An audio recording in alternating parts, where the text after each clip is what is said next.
How you doing, guys? So I've been teaching kids for about 20 years now, yeah, and in my main school in Melbourne, I didn't have any kids. It was middle of CBD, so predominantly adults. But out here in the burbs, I've been teaching kids for about 3.5 years now, like 3-4 times a week. I actually probably double that. That's, there's 4 to 7, 8 to 12. And so the kind of norm is like to have a very high energy class and stuff like this. But we have so many kids who are like ADD and autistic and stuff like that. The autistic kids, to a large degree, are actually pretty mellow, right? They're pretty chill. But the ADD kids, I had a realization the other day. I read a lot of psychology stuff. I watch a lot of psychology kind of podcasts. I've been interested in it a very long time. And most likely as an undiagnosed ADD person myself, it kind of dawned on me the other day. Maybe it was because I was tired. Maybe it's because I had been sick and was just getting better, that I decided, you know what? I'm going to try and do things a little differently. I'm going to try and settle this whole class down. There's no high energy start. There's no, hey guys, like, let's get ready to go. There's none of that. It was calm. It was chilled.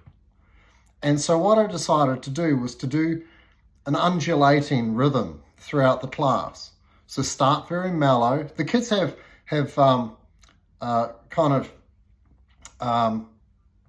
free training beforehand. They can run around, play on the crash mats and chase each other around for like 10 minutes before class anyway. So they're very hyped up and they're running around crazy. And then we bow in, and then I went straight to stretching. And I kept my voice very calm, and we went through this whole stretching routine for like 10 minutes. And then even the hip outs.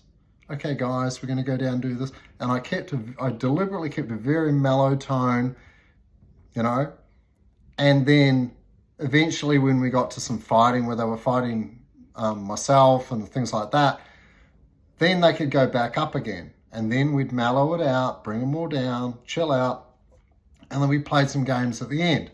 Because my theory is this: if you've got a lot of ADD kids who are kind of hyperactive and you're not teaching them self-discipline, which is what they're there for, if you're giving in to their high energy and just providing more juice to it, all you're doing is working with it. And there's no self-discipline that's required.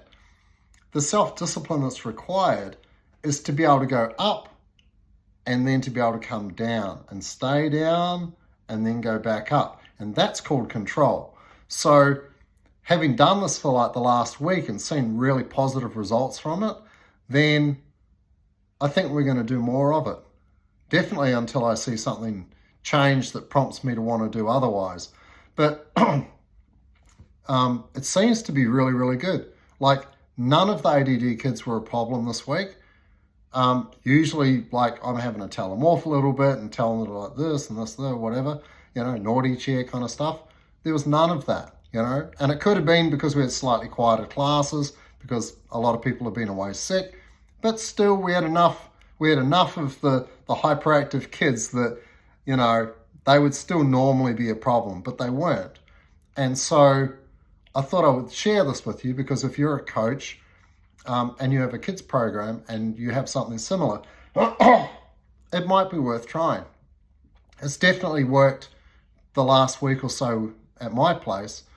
And yeah, it's an interesting thing that's happened. So I thought I would share it with you guys, and let me know in the comments like what you do if you do anything different. I'm part of like a worldwide coaching group anyway, and I'll share this with them too, because I think it's I wouldn't say it's easy to provide a really high energy class. It's exhausting for coaches, and kids coaches always know, like, that's why it's hard to find them. It's really tough work. But I think that there's a possibility that the coaches are working against themselves by providing a consistently high energy class. I think that having enough energy in an uncontrolled environment first to let them get it all out, and then ask them, because that's what self-discipline is about. If you're looking forward to them going to school and the teacher is asking them to sit down and pay attention for the next half an hour, if they don't get used to being able to control this up and down, I think that's where the most problems occur. Yeah. And I mean, my home environment was very uncontrolled. There was a total lack of discipline with my parents. That was followed by a not caring about me. And so that's the way that I treated the world. And so I think it's very important, as parents, to exhibit exactly what it is that you want the kids to mimic. There's no point you guys, the two parents, yelling at each other and then telling your kid not to yell at their sister, because all they're doing is copying you. And equally, I think just providing kids with non-stop high energy stuff to tire them out so they're well behaved is not really teaching them self-control. I think you have to provide the opportunity and ask of them for them to have self-control, bring themselves down, calm, breathe. Okay, everyone grab a drink, calm, cool. This is what we're doing now. And then do that for a little bit, do that for a few minutes, and then on to the next technique, keeping the voices very calm. And then after 10 minutes, when you realize, okay, now I think we can go back up again. Okay, guys, now let's fight with it. Come and fight us. Let's go. And do that for 10 minutes and then go, okay, guys, drinks break. When they come back from the drinks break, calm again. Anyway, let me know what you think. Maybe try it in your gym.